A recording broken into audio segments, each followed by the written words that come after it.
And it's the end of term. We're not used to it.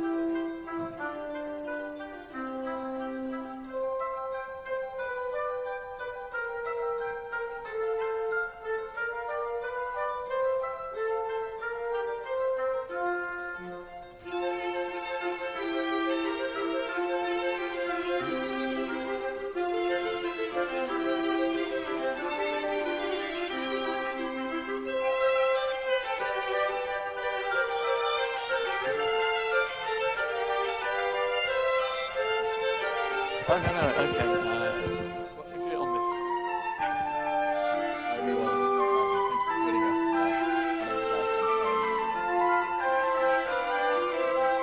It's going to be a mix at all.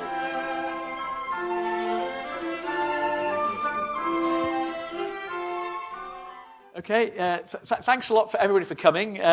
I've put this at a fairly general level, so there's no equations or there's nothing to do with the PhD program or anything. It's more of a general talk, looking at the cost of living crisis. And my subtitle is Inflation, Where It Came From and Where It's Going. And I think Ian had another title, Should I Take a Wage Cut? Well, for those of you who want to know, should I take a wage cut or should we take a wage cut, the answer is no. But I'll go into more detail about that later on in the thing. So you've got some nice pictures there of the hyperinflations. We've got Germany in the late 1920s. That's a kite made of Deutschmarks of the time, and there's a more recent one from Venezuela, the cost of a toilet roll in the Venezuelan currency, the bolivar or something, I can't remember. Okay, well, I don't think that's where we're going. So inflation, where it came from. So the first thing I want to talk about is inflation. Where's it sort of come from? And the first thing is that we've been there before, and we don't have to look back a very long time. So inflation's just over 6% now, and it was 5% quite recently, just before and just after the great financial crisis. And as my students from economic statistics will know, you can take the thing back, you can look back to the early 90s, late 80s, 90s when it was 8%, and you can go even further back to the 70s when it was 20% plus, and we've had inflationary episodes after the First World War and various other times. So we've been here before, so there's nothing particularly exceptional. The thing is, we've really got used to this period called the Great Moderation of low inflation since the mid-90s. And so it's a bit of a surprise for some people what's happened, particularly given the fact that inflation's been particularly low from 2013, the last 7 or 8 years. So that's the rate of inflation that we've seen recently. If we look at the reasons, we can look back a little bit and say, well, what are the reasons for the current bout of inflation? What was going on in 2008 and 2011? Well, before the great financial crisis, there was a very high demand, there was rapid economic growth, and there was lots of things happening. Commodity prices were rising rapidly, and oil prices were even higher than they are now. It reached $150 a barrel. And in fact, the price of petrol, although it's actually at a record all-time high in the nominal price level, the actual, I think I filled mine up for 157 pence per litre, and I've seen it even higher. But the inflation-adjusted price was even higher back in 2008, 2011. So in the real price of petrol was actually even higher then. So we've sort of been there before at the moment. If we look at it after the great financial crisis, 2009, 2011, again we had a spurt of inflation. In Britain, certainly that was driven to a large extent, not entirely, but by the devaluations. We had a very big devaluation. So before the great financial crisis, it was $2 US dollars to £1. It was fantastic. I went to America then. It was really nice. America seemed very cheap. And then it devalued, and it's worth a lot less now. But the first big devaluation happened in that period. It fell by about 20%. I've given you a couple of figures there. And it also devalued against the euro. It devalued against both. And that was clearly a bit of an inflationary shock. which played itself out over a few years. And as I say, inflation got above 5%. Okay, so if we look at the current period, there are some similarities with 2008, but for rather different reasons. You know, that the supply side issues in 2008 were because we were in a booming period, whereas that's not the case now. And in fact, if you look at output now, it's basically not much less than it was in 2019 quarter three. So it's about the same in terms of real terms. So this is a tracking real GDP there. It goes back to 2007, so you can see the peak of the boom there, the great financial crisis, a little dip, and it was rising over time. And then you've got the big dip in 2020 quarter two, when output fell quite dramatically, and then it's recovered, and it's more or less back at its same level. But, you know, so we've had rapid growth in output since the depths of the pandemic, but, you know, it's just about got us back to where we were pre-pandemic, or a little bit less. So where's the inflation? What factors are going on? Well, I'd identify a couple, really, and this is very much big picture stuff, but essentially there's been a switch in the structure of demand. We're spending more money on things and less on services. This was partly due to the pandemic. Obviously, during the pandemic period, we couldn't really spend much money on services, but so we spent more money on things, but we've continued doing that.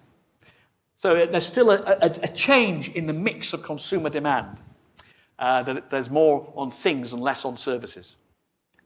And of course, there's the other thing, of course, as we know, there's been a rapid increase in the shift in online purchasing. Before the pandemic, it was 20%, and now it's over 30%.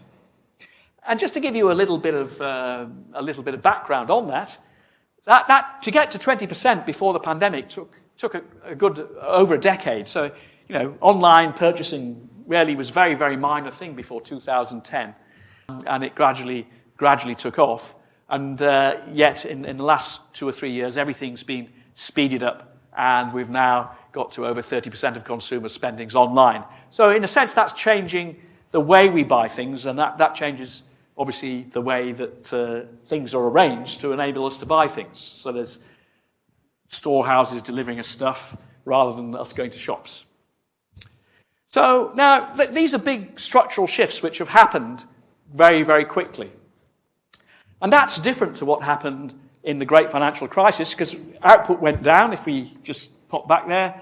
Output went down in the great financial crisis, but it didn't go down by that much. It came back, and the way we were spending money after the great financial crisis was sort of similar to what we were doing before. There wasn't any great shift. So there's been a big structural adjustment. Now, why is that important? Well, it takes time to adjust. It takes time for the economy to adjust. Workers need to move from one sector to another to get retrained. Firms need to adjust. And of course, new firms need to come into existence. So there's a lot of new firms coming into existence at the moment. So if you're an entrepreneur, a crisis always creates opportunities. So there's lots of new firms being created at the moment, and good luck to them. Also, a lot of old firms are dying off as well. So this churning effect has been quite high. So all this has, of course, been speeded up by the pandemic. So adjustment costs. So in economics, you often hear about the phrase adjustment costs, labour adjustment costs, investment adjustment costs, adjustment costs. So you sort of subtract these off your output figure, your net output figure. And of course, these adjustment costs have become much larger with this big shift in demand. And this rapid shift restricts the ability of supply to adjust to demand in the short run. Obviously, in the long run, it should all get sorted out. Well, it will all get sorted out. In the long run, everything is sorted out. The second is, of course, changes in labour supply. There's been a big shift in this. Now, I'm not a labour economist, but certainly modern macroeconomists emphasise the importance of habit formation. So most state-of-the-art macro models nowadays have habit formation in there, so that the marginal utility of leisure or consumption or the disutility of labour supply depends not only on the level, its current level, but what you were doing before. That's habit persistence, if you like. And macro models have had that now for about 20 years. And of course, that has implications. Now, people have got used to More leisure during lockdowns. People were able to enjoy quite a bit of leisure. We also had furlough schemes, quite generous furlough schemes.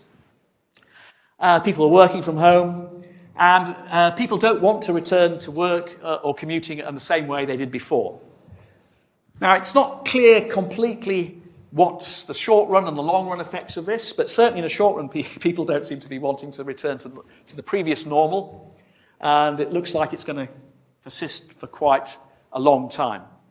And of course, we've also had people stopping working, the Great Resignation. It's a bit more obvious in the US data, but it's certainly happening here as well. This is I always tell my students not to download stuff from Wikipedia, but shh. But here's the figures for the Great Resignation in America. So this is the percentage of people quitting their jobs, and it's really been shooting up in America, and it's still going on. So it's really quite a stark phenomenon in the US data, and I suspect it's there in the UK. Certainly in the UK, there's a lot of workers who plan to change their jobs this year. A lot of people have been having early retirement. They've decided not to go back to work. And in the UK, of course, we've had the additional factor of Brexit. So there are missing workers. So the workers from Europe who were here, 1.3 million left during the pandemic, and as to date, far fewer have returned. So that there's that additional factor. But it's obviously not a UK-specific phenomenon, this fall in labour supply. It's across a large swathe of the developed world. So we've had these two factors then. In the labour markets, we've had this contraction in labour supply. In the output market, we've had this big structural readjustment going on. And so I think putting these two things together, we've had this big switch in demand, and it takes time for supply to adjust. We've had a fall in labour supply, and that's really given rise to the phenomenon that we've been observing of supply shortages and labour shortages in the economy. Now, there are lots, as you'll be aware, there are lots of sector-specific stories. We've had lorry drivers, container ships, you can see all the YouTube videos on the various different sectors in the economy. But this is the general picture, I think, that's going on. So it's a simple story then. There's less supply, more demand post-pandemic that's increased the inflationary pressures that we face. So if we go back to the question, why is there inflation in 2022, despite output being below its 2019 level, or just about the same? The answer is, even though the output isn't particularly high, there's a lot of sectoral movement and adjustment going on that wasn't there in 2019. So the phrase that people often use is there's a lot of structural mismatch in the economy, which is really restricting the economy's ability to meet the demands placed on it. Was this foreseen? Well, I did write an article for the Economics Observatory saying, will inflation take off like in the 1970s? I wrote it in December 2020, I think, and I said, oh no, it won't happen. No, it'll probably be fine. It'll probably go back maybe 3% or 4%, maybe. So was it foreseen? No, not by me. Some people did predict there was going to be a lot of inflation. We can come back to why they might have said that. But certainly a lot of people didn't necessarily think it was going to be. But it was seen as uncertain. And I think everybody agreed it's very uncertain. The reason there was uncertainty was because there was uncertainty about the balance between supply and demand. During the pandemic, people were really concerned about demand, which is why we had things like the furlough scheme and so on. But I think people realised that, if after the pandemic there was too much demand, that would generate inflation. But they were also worried about the opposite. So here, I'm just going to look. Here's an example of a forecast that was made. So this is time going on here, and this is the level of inflation. So this was where it was. So this was back in February 2021. The forecast was made when inflation was pretty low at that period, less than 1%. And you can see there, in the middle, this is called a fan chart, but there's a little black line there, which is their central forecast. This is their central forecast, and essentially, like all economic forecasters for the last 20 years, they think inflation is going to go back to 2%. So that's what they thought was going to happen. Inflation was going to go back to 2%. Now, the reason for that is long-run inflationary expectations have been 2%. But you'll notice each one of these little bits of the fan as you go up, these represent probability. So each one of these represents 10% going in either direction. So, within the top one here, this is, if you're above that, that means there's a 10% probability that you're going to be completely outside the shaded area. There's a 10% probability going to be here, 10% probability going to be here, and so on. And it all adds up to 1. But you'll notice it's fairly symmetric. They were worrying that it might be very low as well. And they thought it could be high, and they were thinking of something it might get as high as 4 or 5%. A little bit like me. Now, this is National Institute of Economic and Social Research, which is an independent body. But the Bank of England and the OBR were saying pretty much the same thing at the same time. And most forecasters would have said pretty much the same thing. So where did they go wrong? What were they getting wrong? I mean, I'll just say, firstly, obviously, things were uncertain. But I think there are two main things which people got wrong. And firstly, the supply chain issues have lasted much longer than first thought. So they're only prior to the tanks rolling into the Ukraine, they were only just beginning to end in early 2022. So at first, people thought they might last 3 months, they might last 6 months, but it's gone on and it's lasted much longer than people thought. So that, I think, is the first thing. And I think the thing is the supply chain adjustment is dealing not only with the restart of the economy post-pandemic, that's quite natural, you've got to get things going again, but it's also having to deal with this huge realignment, this structural adjustment going on in the economy. And as I say, we haven't seen this for a long time in developed nations, and it really put a huge strain on what was happening. And secondly, the labour shortage was much greater than expected. In fact, people were worrying about unemployment. There was a lot of worry about unemployment. The main reason for the furlough scheme was that they were worried that, one of the reasons for it was that they were very worried about unemployment. And if you look at the forecasts, I haven't got them here, but there were forecasts in Britain for 10% unemployment, 8% unemployment, much, much higher unemployment than we've actually had. So the labour shortages were really greater than expected and largely unexpected. I mean, furlough here is a double-edged sword. Furlough was great. We all learnt how to spell furlough. I mean, before furlough, I'd have said that, that's me. So furlough, we all learnt how to spell the word furlough. But it kept people in place, so it protected their jobs. That was good, and it was very effective at protecting their jobs. But, of course, it kept people in place and delayed the adjustment. People were on furlough for quite a long time, some people. I think 4 million at its peak, and it was even 1 million towards the end. So it kept people in place, and, of course, it delayed the adjustment. So it's a double-edged sword, furlough. And, I'm sure people will be arguing about whether it was kept on for too long or not. I'll leave that to future. The truth will become apparent, well, not the truth, but there'll be arguments about it, whether it was kept on for too long or too generous or whatever, or whether it was the perfect solution. But clearly, it was very good in many ways, and certainly for those people who were on furlough, it was a pretty good deal. The other thing is, of course, is with supply chains, is that it's not the matrix, it's the Leontief inverse. So again, the input-output models are based on input and outputs, and they give you the direct inputs of one thing into another, one sector into another. But of course, that's only the direct input.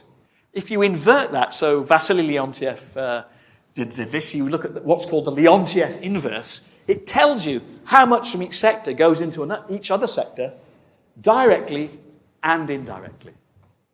And of course, the other thing I think we learnt, some of us knew this already, but is that everything depends on everything else, and that a supply shortage in one area can give rise to supply shortages all over the place.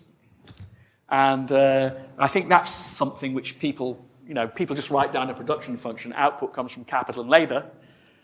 well, it's a sort of shorthand, but there's all the intermediate stuff has to go on. And if, for example, computer chips, the shortage of computer chips has held up car production and things like that, and all sorts of other things as well. So there are all these sorts of interlinkages which we don't necessarily didn't know about, and these all became apparent during the crisis. So that's the other thing. And so, okay, let's have a look at the other thing for us. Transport and energy ships, energy prices. For a variety of reasons, these really took off. I'm not an energy economist, so I probably don't know much more about this than most people, but container ships, huge increases in the cost of container shipping, particularly in the transatlantic route. So those increased massively. And of course, oil and gas, and coal as well. There have been huge increases. The important thing there is I just put on Brent crude, because that's a reference oil price there. And as I say, its current levels, they're high, but they're not massively high compared to what they've been even in 2019. But of course, what's really big is the increase, because the price of oil fell to almost zero, or even minus prices during quarter 2 of 2020. And they've just increased a huge amount, which of course is a driver of inflation. So even though the level of oil prices, they're high but not exceptionally high, although they're high but not exceptionally high, they have increased an awful lot in the last couple of years. So I think those energy prices have made a huge difference. So that would be the sort of story I'd have been telling if you'd have asked me this. And I did appear on BBC to talk about this, and I said that. But I said what happened. But then, of course, came the Ukraine. So we've had the invasion of Ukraine by Russia, and we've also had the sanctions that have been imposed on it by the West. So this is going to lead to more inflation as a result. So I'll actually talk about this a little bit more at the end, because it sort of raises a whole set of separate issues. And I'll be very interested to hear. It's very uncertain due to many dimensions.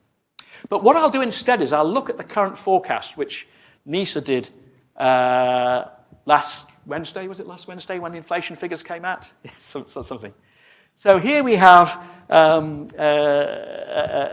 forecasts for inflation. So just to explain to you what's going on here, this is February 2022. So that's the last inflation figure that's been published, the February one. The March one will be published in a couple of weeks' time. So we know the inflation rate up to February, and that's that. And then we predict the future using looking at various hypotheses about how much new inflation will come along each month. So each month, the figure that you see, 6.2 or whatever it is, that is an annual inflation figure. It tells you what's happened over the last 12 months. And as you go forward 1 month, 1 month drops out, the previous year's February dropped out, and the new year's February comes in. So each month you move along, you gain an extra month, and you drop a month. So something drops in and drops out. So that actually means because we know what's been dropping in, we know what's going to drop out for the next 12 months. And that gives us a bit of information. I wrote a box of this in the NISA Economic Outlook a year ago. And we can use this to forecast inflation. You have to make a view about what's going to drop in.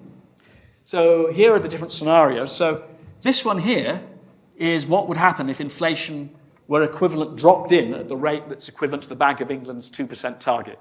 I think that's very unlikely now, but it's just there as a reference point. It used to be called the median one. Then we have a high one, a very high one, and an extremely high one. So I've called that high, very high, and sanctions. So this looks like it. I mean, in fact, in reality, it's probably going to be somewhere in between these two over this period. And indeed, the Bank of England was saying it would peak at 8%, which is somewhere between this. You'll note here that, so we all knew there's going to be a big spike in April because of Ofgem, the big increase in the Ofgem energy thing. So most people, until recently, were thinking that inflation would spike in April and then gradually come down. And that's what the grey line These two do. If it was very high, if inflation was coming along at its pre-war level, it would go along something like that, and it'll peak at about 7.2% late LUTs in the middle of the year, something like that.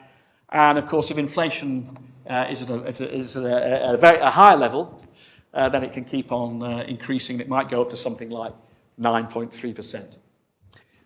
So, but this, of course, is all very uncertain because it all depends on how much inflation drops in.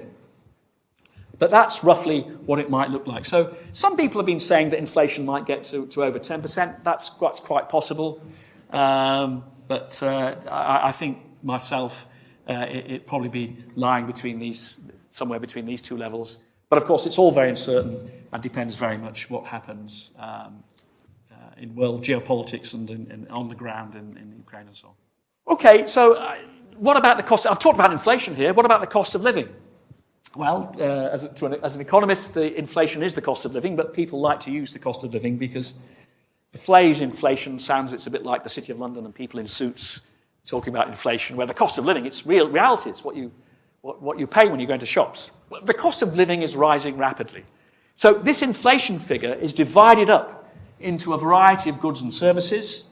There are about 750 to 800 items in the UK basket, and they're divided up into these 12 expenditure types, called COICOP types. I won't go into what that means, but different types of expenditure. So you've got food and alcoholic beverages, alcohol and tobacco, clothing and footwear, housing, water, electricity, health, transport, education, and so on. So that covers basically what households spend their money on, more or less. So the cost of living has been going up. So we can actually have a look. Here's the great diagram. I always like to put these diagrams in my lectures. There's 12 series there, and each one of those series corresponds to one of those categories of inflation, of expenditure, and these figures are the month-on-month inflation for that particular category. Now, as you can see, some prices are going up, some prices are going down. I always emphasize this. You know, in economic theory, we often talk about a general rise in price levels. But in fact, when you look at the data, prices are going up and down all the time. And really, the general rise in price levels is simply the balance, if you like. Are more prices rising, or are they rising by more on balance than the ones falling? And that's what you can see. So, just to give you an idea here, this is month on month. So some of these things are quite big. I'm not even sure what sector that is, but 2%.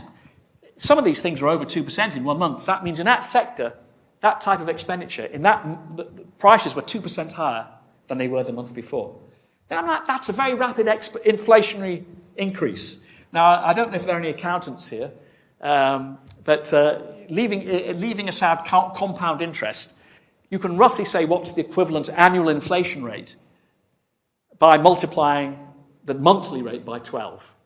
These sectors are rising by over 2%. There's one over 4% there. That's like a massive annualized rate for that sector. But of course, it's also counteracted by big falls as well. So we have big falls and big rises. Most things don't change by very much month to month, and when you add them up, you get the CPI figure for that month. So, for example, February. The Bank of England's 2% target will be achieved if the inflation rate each month was 0.17%. 12 times 0.17 is 2. And inflation last year, the new month-on-month inflation in February was 0.8%. And it's been quite high. It's been like 0.5 or 0.6 for a few months. And that indicates that on balance, things are going up and down in different sectors, but on balance, we're getting a net positive. And in fact, February was the first month when inflation across all 12 sectors was positive. There was no negatives at all. Now, that's a bit of a techno-snarl, but let's look at food and energy. These are the two ones that everybody's talking about. Now, energy, you've got these big spikes here. These are the Ofgem price caps. So Ofgem basically changes the consumer price cap for energy every 6 months. And there was a big increase in April, a big increase in September, and there's going to be a big increase in April again. So that's, but it did fall a bit as well. It fell in the September before. So what they do is Ofgem looks at the rise in wholesale energy prices over a period, and then it announces what's going to happen. So I think it was in February they announced what's going to happen in April. So they look 6 months up to February, and that's what drives the increase in the April. Food prices. People have been predicting food shortages for a while. I mean, right back in the pandemic, I remember being very worried. The United Nations was saying there'd be a food shortage back in 2019, early 2020. Sorry, 2020, 2021. That hasn't really, so far as I'm aware, hasn't really come about. And food prices, people complain about them, but it's certainly in the ONS data, they've only really started to take off in this period when you see, they've been going up and down a little bit, but you've had a sustained increase since September, really, and that food prices have sort of taken off. So food and energy, we can see we've taken out two of those particular things, and those are ones which I think, items which concern people a lot. Now, the cost of living, of course, expenditure shares differ. You get different types of households. Households spend their money differently. So poorer households, the blue bit, are the expenditure shares of poor households. So the bigger these things are, the bigger the expenditure share.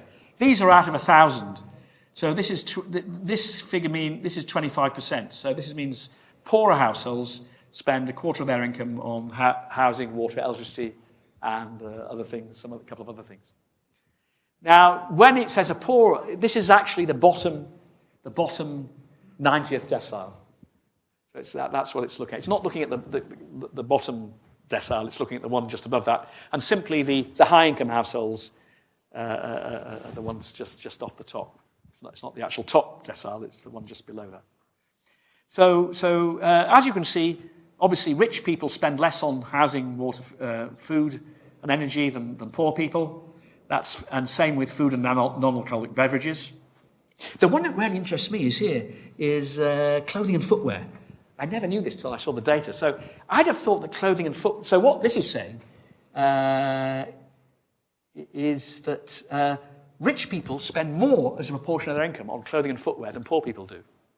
So I'd have thought clothing's a necessity, though, that as you get richer, okay, you've got to buy some clothes, you do some better clothes, but actually you spend more, not just in proportion to your income, but more than proportionally to your income. So now I now understand why there are all these luxury clothing shops and shoe shops and things, because the richest people just spend a lot of money on clothing and footwear. It's amazing what you learn when you teach something. We ought to keep things a bit serious here, but you can see food and energy have much higher shares for poor households.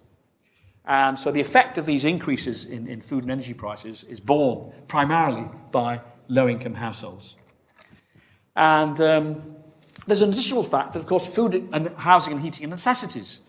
There's a limited amount to how you can vary these things. And the demand, if you like, is very inelastic. At the end of the day, you might turn your heating off in the winter, but you'll only do that if you really, really have to.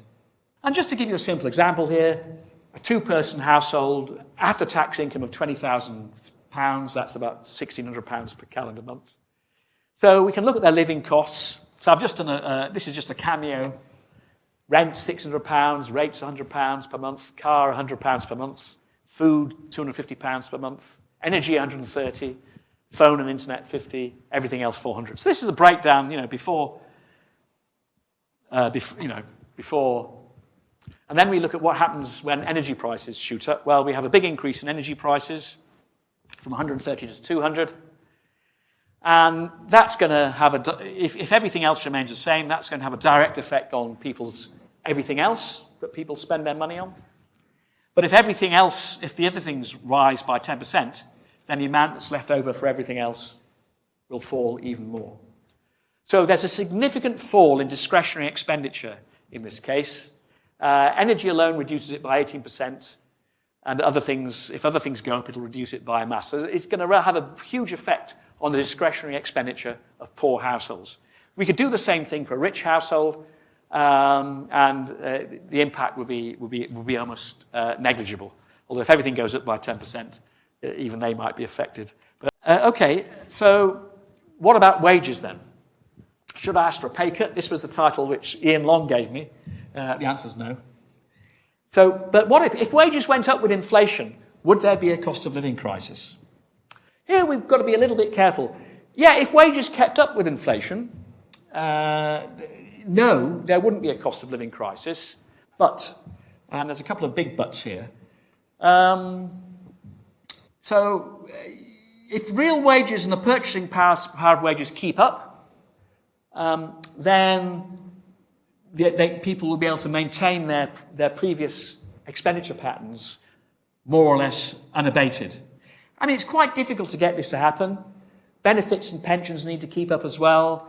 There's taxation. Tax bands are often set in nominal terms and they're not adjusted, so you get this thing called fiscal drag. Everybody ends up paying higher rates of income tax and so on their income. So it's a bit difficult. And also, of course, these things tend to happen a little bit in arrears, so that, my father visited Israel in the 1970s, and they had much higher inflation in Israel at that time. And this would happen in any country with very high inflation, like 100% or something. Yes, your wages will be adjusted, but at the beginning of the period, you start off with a wage, and, after 6 months, your wages are worth 50% less if inflation's 100%. So then it goes back up again. But, it means that, at the end of at the end of your indexing period, your income is quite a bit less. So your income does get quite affected. Your pattern of consumption gets affected throughout the year. So if wages kept up with inflation, it would alleviate the cost of living crisis. But, of course, inflation has other costs as well. And I could go into those if I had another lecture slightly longer. I won't really go into those, but, there are quite a lot of other costs, inefficiencies that are generated by inflation, which tend to have bad effects on households and the economy in general. Although there will be winners and losers. But I'll move on from that now. So, are wages keeping up? Now, this is an interesting question, and I've talked to a few Labour economists about this, and on average, almost, but it is complicated. So the problem here is how you interpret the data. And the impact of the pandemic was very uneven. So a lot of lower paid workers were affected by more. And also you had the furlough scheme, which sort of artificially altered things. So under furlough in Britain, you had an 80% of your income was paid. You got take-home pay of about 80% of your income.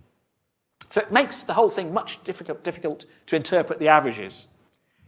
And, the recovery looks good, but actually higher paid workers might be just working more, and you've got less people, lower paid workers working less. This compositional effect.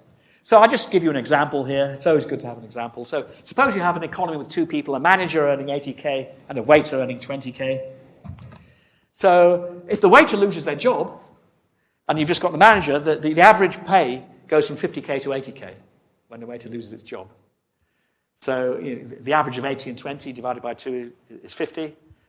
80 divided by 1 is 80. So this is what I mean by compositional effect. There's a lot of stuff going on, people disproportionately losing their jobs in lower paid sectors. And certainly for many, if you look at like for like, if you take people in the same job and look at what they're earning, a lot of people aren't having wages which are keeping up with inflation. And I think I'd include most academics in this room in that.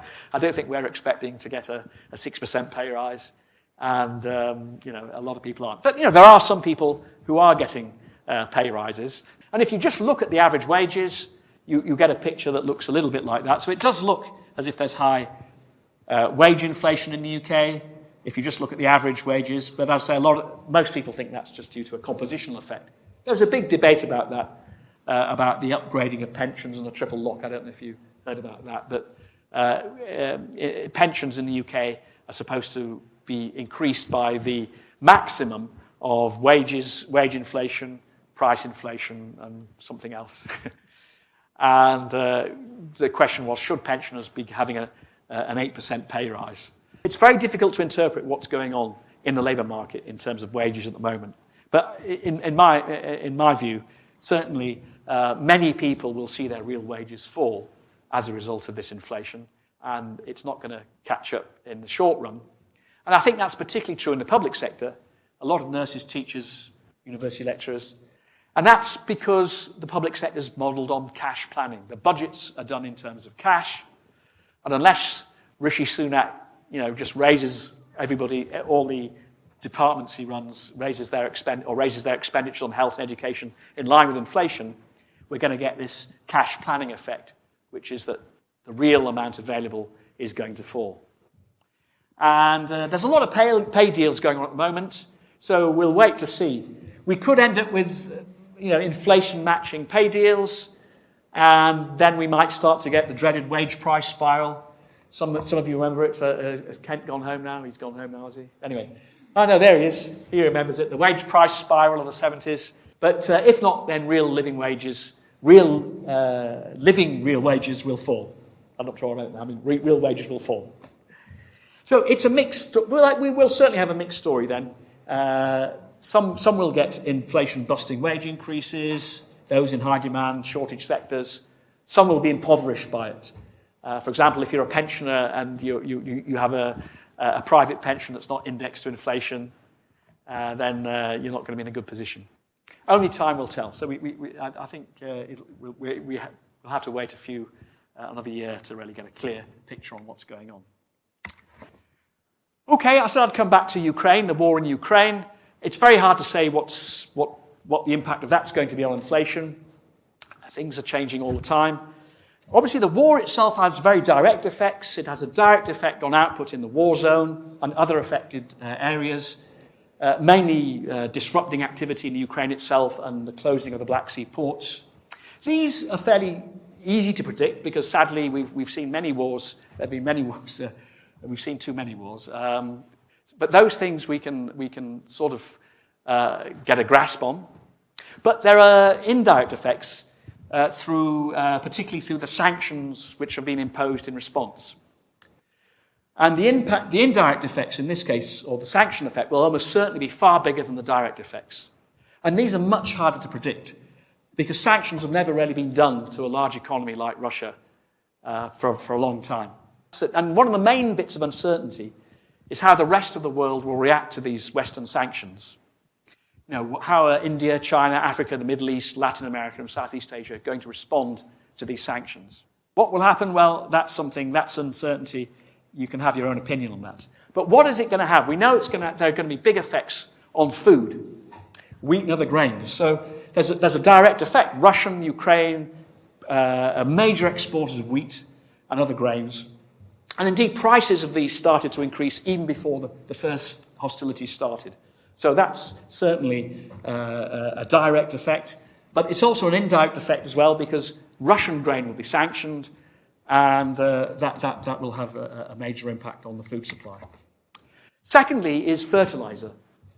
So the price has already spiked in anticipation of future shortages, but these three countries, Belarus, Russia and Ukraine, produce a huge amount of world supplies. I never knew this before, but not only do they supply a lot of the stuff, they supply all the ingredients which go into it, urea, ammonia, and potash. You can see various things. So basically, fertilizer prices are shooting up now, and they're likely to shoot up further. And this, of course, is going to increase the cost of food across the globe. So, if you're an American farmer and you're planting your wheat crop or whatever it is, you're having to pay a lot more for your fertilizer. And of course, this is not just going to affect wheat, it's going to affect all the stuff that wheat is an intermediate input into meat production. For example, a lot of chickens and other animals eat meat. So there's a real possibility for a huge increase in food prices as we move on. But again, the exact size of this is a little bit hard to predict. Energy. Of course, Russia is a major supplier of oil, coal, and natural gas. And in the short run, there's little chance of replacing this. It's in the news at the moment, so I won't say any more on that. You can see two different extremes of this, if you like. You'll get a very inflationary effect if it is removed, which will be bigger the more is removed. So if Russian oil can't be exported, if the gas can't be exported, that's going to be removed from the world supply, and there's very limited ability to replace that in the short run, although in a longer run, that's a different matter. Or you could get a moving of the chairs, if you like, simply that the Russian oil gets supplied to China and India and elsewhere. The EU and the US replace it with Middle Eastern oil. The Middle East stops selling it to China, and they buy less from the Middle East, and they buy more from Russia. So you could get this sort of moving of the chairs, if you like. The same stuff is just shuffled around differently.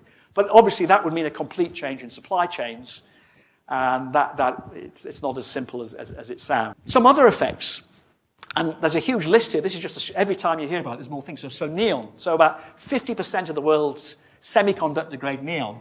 It's critical for lasers used to make microchips, smartphones, and all this sort of stuff.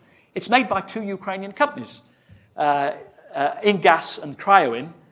Ingas is based in Mariupol. I don't know if you've seen pictures of Mariupol, but it's not looking good. And Cryoin is made in Odessa, and Odessa, it's closed down. There's a direct effect there of the war on the supply of neon. And, there isn't a huge stock in the world. It's something I read about. So this is not I wouldn't treat the April figure as a great knowledge on my effect, but it's something that I read. But the world stocks are likely to run out quite soon. So it's going to exacerbate the existing semiconductor crisis, which we see, the chip shortage, as it's called. Metals as well. Russia's a significant producer of gold, nickel, palladium, copper, aluminium. There are other things. It's difficult to estimate the effects, but the price of all these things are going up. So the main point about the sanctions effect is the more effective they are, the bigger the supply chain disruption they'll cause, and hence the bigger effect on inflation in the UK and everywhere. So it's really difficult to see, to know what the effect of the sanctions will be, or indeed how long they'll last. Okay, so what's the take-home on this, if you like, just to wrap it up a little bit? So inflation's going to be here to stay for the next 24 months, I think, at least. It could peak as high as 9% or above in 2022. Things could get even worse if war or sanctions spread. And let's just remember that Ukraine is one flashpoint, but there's geopolitical tensions in the South China Sea as well. Who's going to be hit hardest? It's the poor. The poor will be hit the hardest. We'll all be hit. Most people will be hit. Our real standard of living will decline. But obviously the poor will be hit the hardest, simply because the things which are being most affected by this crisis are food and energy, and those are things they make up a bigger part of the budget of poorer households. And it's also across the world as well. I'm focusing on households in Britain, but if you spread this out across the world and look at the poor of the world, Africa and so on, different poorer countries will be harder hit than richer countries. In terms of what's going on in the UK, there's going to be a mixed story, but it's unlikely that wages, I think it's unlikely that wages will keep up with prices, meaning that most households are going to be worse off in the short run. I'll just close with, this is a photograph of Vasily Leontiev, who's the American economist. He was born in Russia, but he spent most of his career in America. There are no zeros in a Leontiev inverse. What we mean by that is that there's something of everything in everything else, so that the input-output matrix, the Leontiev inverse, everything is interconnected, and that's really what this current crisis is demonstrating in bucket loads. Okay, well, thank you for that, and I'm happy to take questions on any of those issues. Any questions, or anybody?